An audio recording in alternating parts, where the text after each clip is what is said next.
Assalamualaikum warahmatullahi wabarakatuh. Perkenalkan Pak, nama saya Rizal Penawar Tarahap dengan NIM 211401023. Di sini saya akan menjelaskan tentang eh, program ujian akhir semester. Yang pertama itu buatlah program untuk memproses uncertainty data dengan net bias. Jadi di sini saya sudah melakukan eh, sudah membuat programnya. Di sini ada fakta data pemulihan atau data pelatihan. eh, Program ini dimulai dengan mendefinisikan dengan fakta-fakta yang mewakili data pelatihan. Setiap fakta berisi kelas positif, negatif, dan daftar fitur yang terkait. Kemudian di bagian predikat untuk menghitung probabilitas kelas ini, yaitu menghitung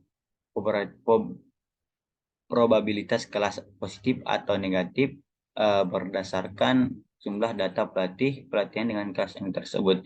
Kemudian ada predikat di sini untuk menghitung probabilitas fitur diberikan kelas. Itu menghitung probabilitas suatu fitur uh, untuk suatu kelas. Kemudian untuk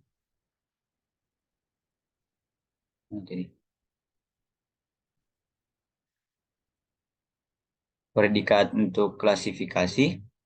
Predikat utama untuk melakukan klasifikasi menggunakan probabilitas kelas dan probabilitas fitur yang diberikan kelas untuk memprediksi kelas data baru. Kemudian di sini adalah sebuah contoh penggunaan di program ini. Kemudian saya akan coba di sini coba klasifikasi. Kemudian suhu bunga tinggi,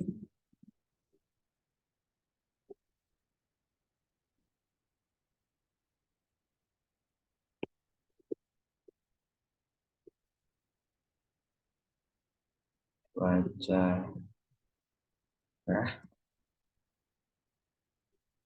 kencang.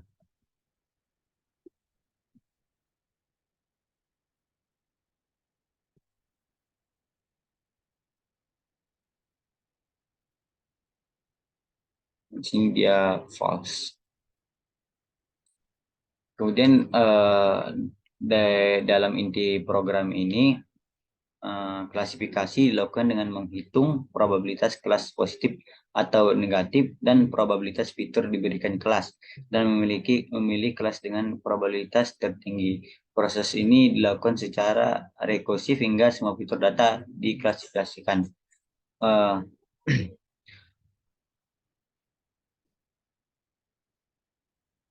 Kemudian saya lanjutkan ke nomor 2, yaitu eh, melakukan klasifikasi terhadap database yang berisi minimal 1000 intents dan 10 features.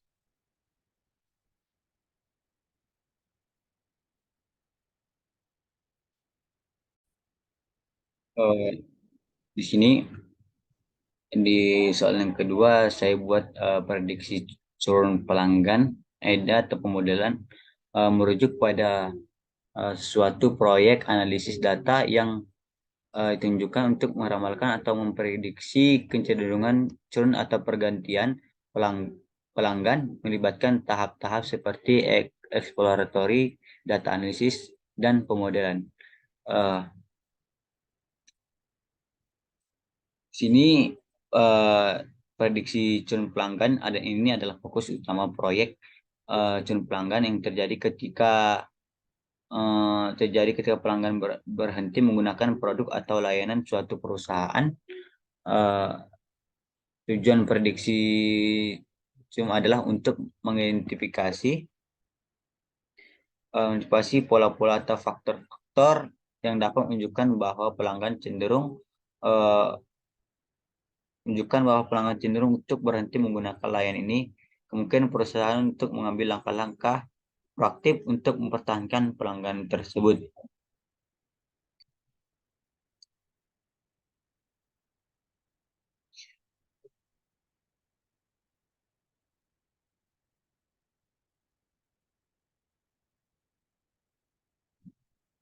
Di sini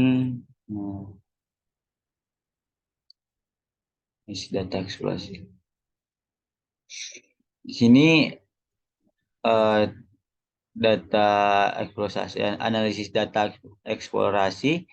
Tahap ini melibatkan analisis eksploratif data yang bertujuan untuk memahami karakteristik dan struktur data. Ini mencakup eksplorasi statik, visualisasi data, dan pemahaman lebih mendalam tentang variabel-variabel yang relevan untuk prediksi churn, EDA, dan membantu dalam mengidentifikasi tren, pola, dan anomali dalam data.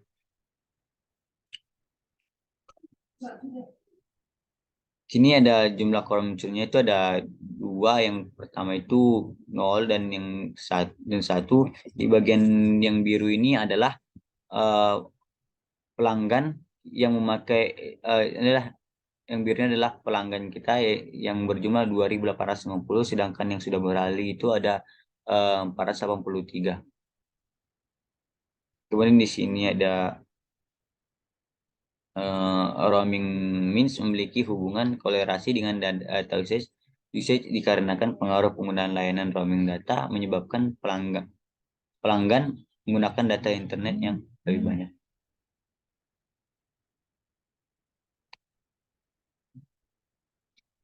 Nah, ini juga exploratory data analysis juga.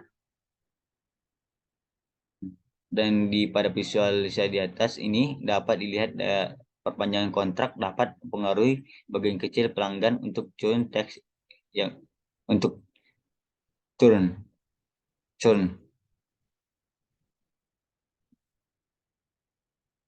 Kemudian ini sebagian besar pelanggan yang melakukan churn adalah pelanggan yang menerima panggilan satu kali dari customer service. Jadi yang di bawah ini adalah berapa kali customer service memanggil.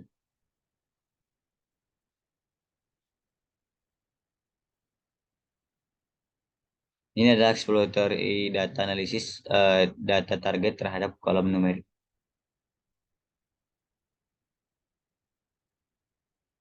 Pada kolom yang pertama ini uh, pada kolom akun week, pelanggan yang memiliki 100 akun aktif di setiap minggu bercenderung untuk churn. Kemudian pada kolom data usage, ini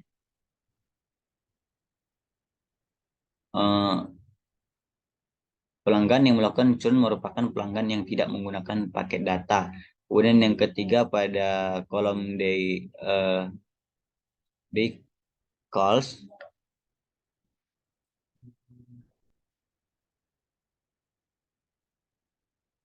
ini day calls.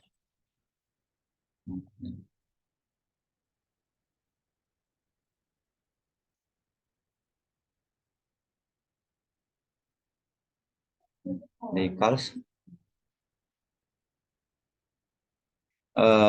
Pelanggan yang melakukan panggilan dengan rata-rata 100 kali panggilan banyak yang rata-rata 100 kali panggilan banyak yang melakukan churn.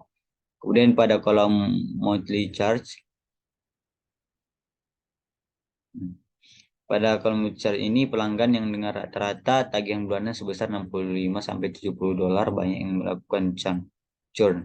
Kemudian yang kelima pada kolom operate fee, pelanggan yang terkena biaya lebih berdampak untuk melakukan churn. Ini operate free. Kemudian yang terakhir pada kolom roaming means, pelanggan yang menggunakan layanan roaming selama 8 sampai 13 menit cenderung untuk churn. Kemudian pengujian model machine learning. Untuk pemodelannya, tahap ini melibatkan perkembangan model prediktif untuk meramalkan kecenderungan churn.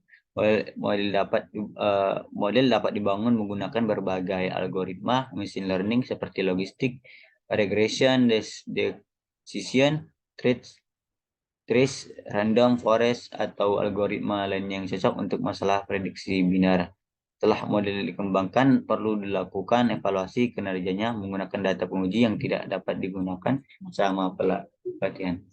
Kemudian di sini fitur target memiliki masalah kelas yang tidak seimbang, terdiri dari 2.850 pelanggan tetap berlangganan dan 883 pelanggan berhenti berkelanjutan.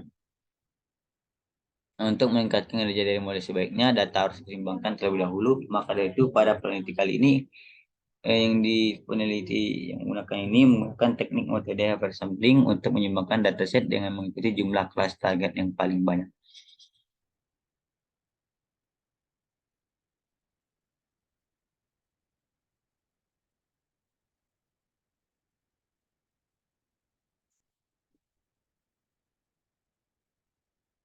Eh, Terima kasih. Assalamualaikum warahmatullahi wabarakatuh.